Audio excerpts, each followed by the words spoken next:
नमस्कार दोस्तों, स्वागत है आपका हमारे चैनल राधे कृष्ण वैदिक में। इस चैनल में हम लोग आपको धर्म से संबंधित जानकारियां आप तक पहुंचाते हैं। प्रिय भक्तों, सबसे पहले आप सभी को नवरात्रि के इस पावन पर्व पर हार्दिक शुभकामनाएं। माता देवी आप सभी की मनोकामनाएं पूरी करें, ऐसी हम लोग माता रानी से कामना करते हैं। आज हम लोग आपको माँ दुर्गा की दुर्गा सप्तशती के दूसरे अध्याय के बारे में बताने जा रहे हैं।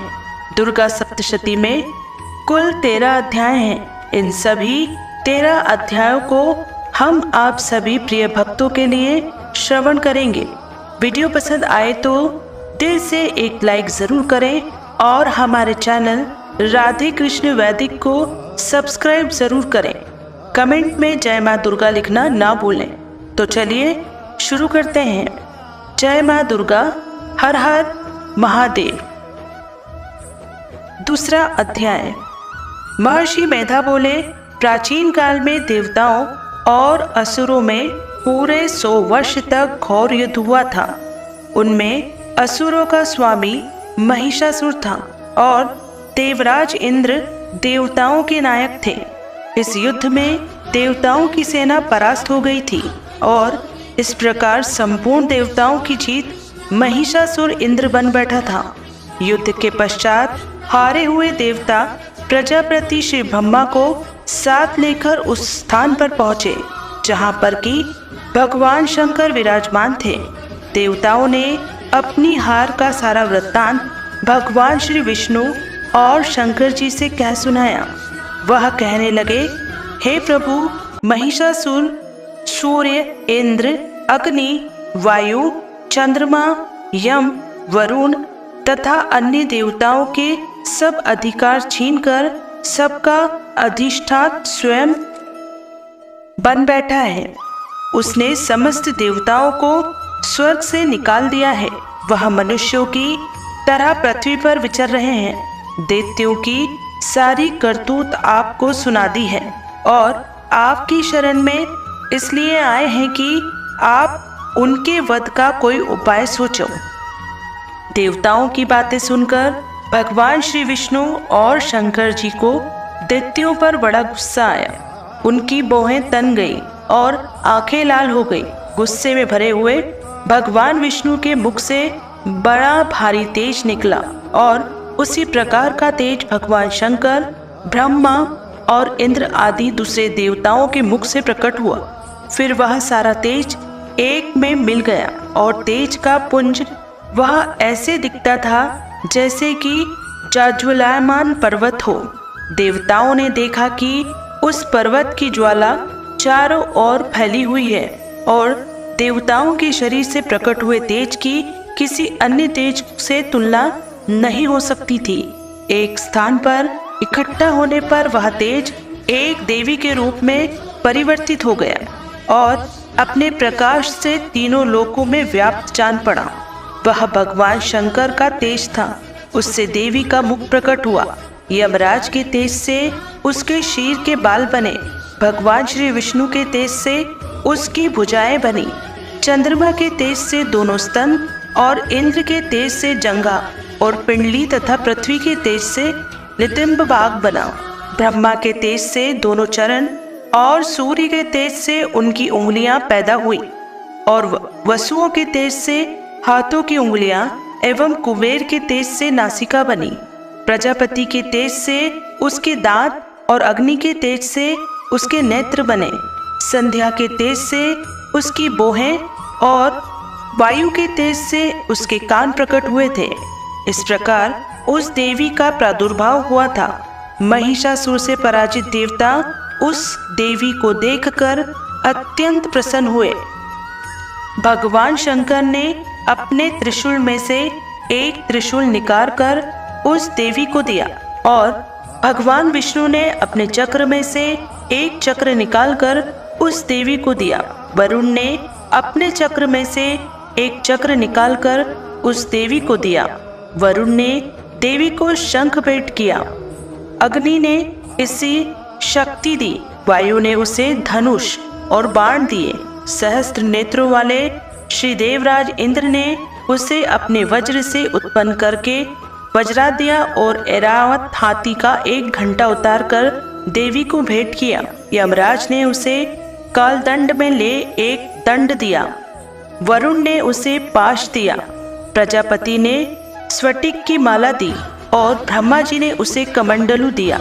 सूर्य ने देवी के समस्त रोमों में अपनी किरणों का तेज भर दिया।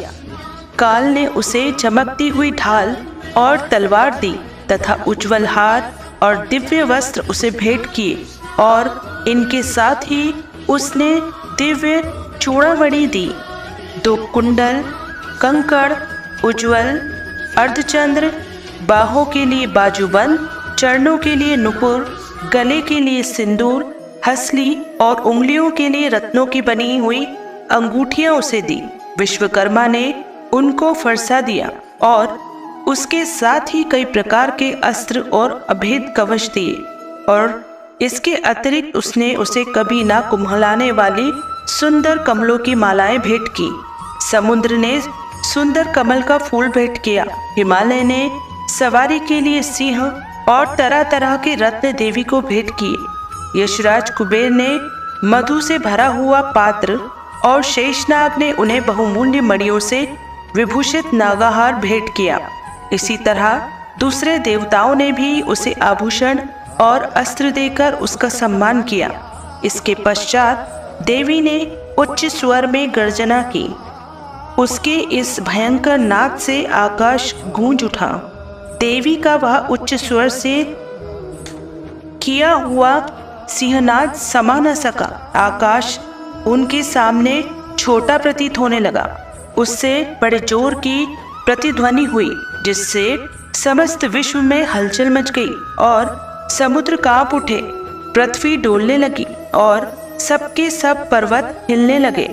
देवताओं ने उस समय प्रसन्न हो सिंहवाहिनी जगतमयी देवी ने कहा, देवी तुम्हारी जय हो। इसके साथ महर्षियों ने भक्तिभाव से विनम्र होकर उनकी स्तुति की। संपूर्ण त्रिलोकी को शोकमग्न देखकर दैत्यगण अपनी सेनाओं के साथ लेकर और हथियार आदि सजाकर उठ खड़े हुए। महिषासुर के क्रोध की कोई सीमा नहीं थी। उसने क्रोध में भरकर कहा, यह सब क्या उत्पाद है। फिर हम अपनी सेना के साथ उस ओर दौड़ा जिस ओर से भयंकर नाद का शब्द सुनाई दिया था और आगे पहुंचकर उसने देवी को देखा, जो कि अपनी प्रभा से तीनों लोकों को प्रकाशित कर रही थी। उसके चरणों के भार से पृथ्वी दबी जा रही थी। माथे के मुकुट से आकाश में एक ऐसा रेखा सी बन रही थी और उसके धनुष की टंकोर से सब लोग क्षुब्ध हो रहे थे। देवी अपने सहस्त्रों और भुजाओं को संपूर्ण दिशाओं में फैलाए खड़ी थीं। इसके पश्चात उनका दैत्यों के साथ युद्ध छिड़ गया और कई प्रकार के अस्त्र शस्त्रों से सब की सब दिशाएं उद्भाषित होने लगी। महिषासुर की सेना का सेनापति चिक्षुर नामक एक महान असुर था। वह आगे बढ़कर देवी के साथ युद्ध करने लगा और दूसरे दैत्यों की चतुर्गणित सेना साथ लेकर चामर भी लड़ने लगा और 60,000 महारथियों को साथ लेकर उद्रक्र नामक महादैत्य आकर युद्ध करने लगा और महाहनु नामक असुर 1 करोड़ रथियों को साथ लेकर, असिलोमा नामक असुर 5 करोड़ सैनिकों को साथ लेकर युद्ध करने लगा। वाश्वकल नामक असुर 60,000 असुरों के साथ युद्ध में आ डटा। विडाल नामक असुर 1 करोड़ रथियों सहित लड़ने को तैयार था। इन सब के अतिरिक्त और भी हजारों असुर हाथी और घोड़ा साथ लेकर लड़ने लगे और इन सब के पश्चात महिषासुर करोड़ों रथों, हथियारों और घोड़ों सहित वहां आकर देवी के साथ लड़ने लगा। सभी असुर तोमर, भिंदीपाल, शक्ति, मुसल, खड़ंगों, फरसों, पट्टियों के साथ रणभूमि में देवी के साथ युद्ध करने लगे। कई शक्तियां फेंकने लगे और कोई अन्य शस्त्र आदि। इसके पश्चात सबके सब दैत्य अपनी अपनी तलवारें हाथों में लेकर देवी की ओर दौड़े और उसे मार डालने का उद्योग करने लगे। मगर देवी ने क्रोध में भरकर खेल ही खेल में उनके सब अस्त्रों शस्त्रों को काट दिया। इसके पश्चात ऋषियों और देवताओं ने देवी की स्तुति आरंभ कर दी और वह प्रसन्न होकर असुरों के शरीरों पर अस्त्र शस्त्रों की वर्षा करती रही। देवी का वाहन भी क्रोध में भरकर दैत्य सेना में इस प्रकार विचरने लगा जैसे कि वन में दावानल फैल रहा हो। युद्ध करती हुई देवी ने क्रोध में भर जितने श्वासों को छोड़ा वह तुरंत ही सैकड़ों हजारों गणों के रूप में परिवर्तित हो गए। परसे, भिंदीपाल, खड़क तथा पट्टिच इत्यादि अस्त्रों के साथ दैत्यों ने युद्ध करने लगे। देवी की शक्ति से बड़े हुए वह गण दैत्यों का नाश करते हुए ढोल, शंख व मृदंग आदि बजा रहे थे। तदंतर देवी ने त्रिशूल, गदा, शक्ति, खड़ग इत्यादि से सहस्त्रों असुरों को मार डाला। कितनों को घंटी की भयंकर आवाज से ही यमलोक पहुंचा दिया। कितने ही असुरों को उसने पास में बांधकर पृथ्वी पर धर घसीटा। कितनों को अपनी तलवार से टुकड़े टुकड़े कर दिए और कितनों को गदा की चोट से धरती पर सुला दिया। कई दैत्य मुसल की मार से घायल होकर रक्त वमन करने लगे और कई शूल से छाती फट जाने के कारण पृथ्वी पर लेट गए और कितनों की बाण वर्षा से कमर टूट गई। देवताओं को पीड़ा देने वाले दैत्य कट कट कर मरने लगे। कितनों की बाहें अलग हो गई, कितनों की ग्रीवाएं कट गई, कितनों के सिर कट गए, कर दूर भूमि पर लुढ़क गए, कितनों के शरीर बीच में से कट के और कितनों की जांघाएं कट गईं और वह पृथ्वी पर गिर पड़े। कितने ही सिरों व पैरों के कटने पर भी भूमि पर से उठ खड़े हुए और शस्त्र हाथ में लेकर देवी से लड़ने लगे और कई दैत्यगण भूमि में बाजों की ध्वनि के साथ नाच रहे थे।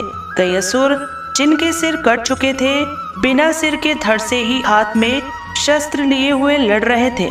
दैत्य रह रहकर ठहरो ठहरो कहते हुए देवी को युद्ध के लिए ललकार रहे थे।